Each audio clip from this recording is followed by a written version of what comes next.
Alright, what's up, suckers? So this video I'm going to do a session called Repotting After Rain.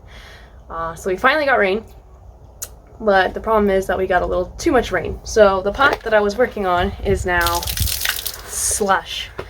So basically it had dirt in it, now it's mud, so I need to basically start over and do something else. So today is actually that session.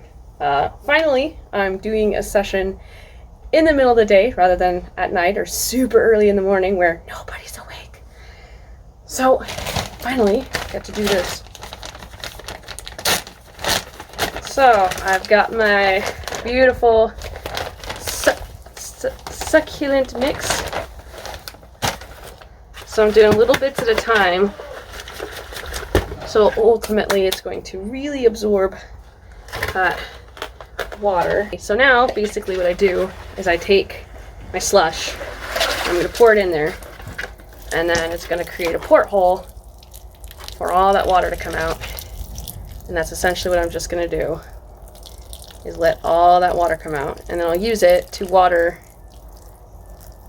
some succulents that weren't in the way of the rain. So I'm just making sure that the ones who need the water are getting water rather than watering ones that obviously have already been watered. And then with the rest of it, slowly shaking it out.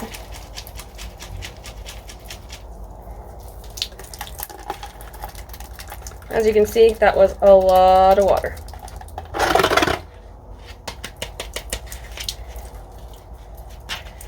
So basically, now that I'm draining water, I can't really use this whole pot because it's soaked, right? So if I put a succulent inside of a soaked pot, I'm creating the problem all over again. But I do something called recycling, or basically at this point, it's really more reusing. Just taking half of it and then putting it in a bigger pot with dry soil and then mixing that and then putting my succulent in it. So we're gonna do little bits at a time. So this is covered. And so now I've got this really nice layer of dry soil on top. Don't know why I plan to have my phone so high when you're down here. And then basically I'm dumping this on top, just so that way we have some wet soil, some dry soil, and then I'm done fighting it. The plant I have chosen for today, this guy right here. This, I'm gonna have to do this very carefully. This is called a mother of millions. Now, as you can see, each leaf is producing millions of babies. As soon as those fall off, they create more. And then those create more, and then those create more. So it's not only one, it's millions. I'm gonna make sure that that bee isn't underneath me anymore. So again, because it's now soaked, I'm going to use my left-handed glove. And if you watched me from my last video, you'll ask me, did you find your right-handed glove? No, I didn't. It's probably upstairs somewhere. All right, so this will get my glove nice and muddy and wet, but that is a risk I'm willing to take. And then again, I have to be very careful because this has millions of babies that are growing off the side here. So this isn't too bad as far as root bound goes because it's still nice and squishy. It was also in the rain, so that could also be a factor. But I'm going to be really careful here because of the millions of babies. I don't want any falling inside my pot on the bottom getting swallowed whole. Again, just making sure that the shape of your roots is even. If you have something like this where it's got a bunch of babies on the bottom, don't worry about really mushing this up. You kind of want to keep them all together, but just make sure that at least the majority of the roots will grow down. This will still send the feed wave to the majority of the plant, but if you try breaking all this up, you'll lose a lot. So I've got the main root here. That was a weed that fell, don't worry. So I've got the main root here. This one has a really strong mother root that I can feel right here when I pinch, so that's how I know that I've done my job. Again, almost creating a perfect circle for the top here, so that way when I put it in, I've got that to save. It is a very long root, so I'm only going to dump out a certain amount. And then for this one, you don't want to cover the top because of all those babies.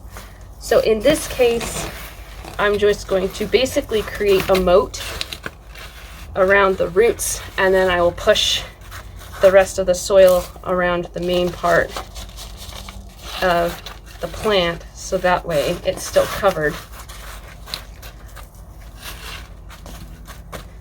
And then I'm going to tap it only a couple times just to get that dirt to settle.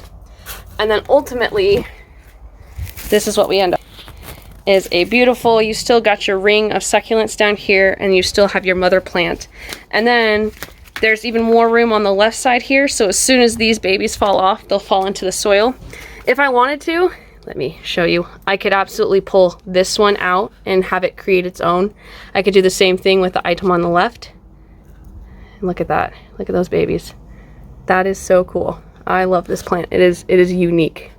If you have a chance to purchase a plant like this, I would definitely suggest it, because even the dead leaves still produce babies, and that's really cool. So love this plant, love it. This is definitely a temperature tolerant plant. So right now it's doing really well in full sun, and you know, it's part sun, part shade, really. It does get direct sunlight when it does, but just pay attention to how much you water it. This one does need a little bit more water than normal, just because it does produce so much.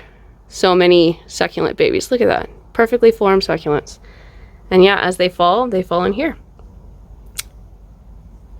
So that is the first succulent that I'm going to do today. And it's actually too big for the shelf that I put it on, so it's going to have to chill out on its own for a hot minute here. About moving everything downstairs right now is that everybody's exploding. So, you know, I started out with a certain amount of succulents, and it came out a certain size, and now everybody is definitely taking off. Look at that, beautiful. Yeah, this one I ended up having to move because he wasn't doing so hot, but now that it's rained, I think he'll definitely have a nice pick-me-up. Still beautiful looking colors. These guys, this one's starting to get a little leggy. He's looking for sunlight, but he wasn't doing well when I first had him, so that's why he's back there. When I first got this, it was about the size of that, so now that it's exploded, I'm happy. And then I did move this last minute when it started raining, but I wasn't able to ultimately like pull everything else in, so they all got equal amounts of rain. So now I think they're doing really well. This one I found on the cliff side. That's why it looks like this. This is how it actually grows. So just a lot of dead matter in the back, which is where it touches the cliff. It did flower. Just need to pull that off now. This is a sibling plant from the same plant, so that's totally fine. Those are cool rocks that we found.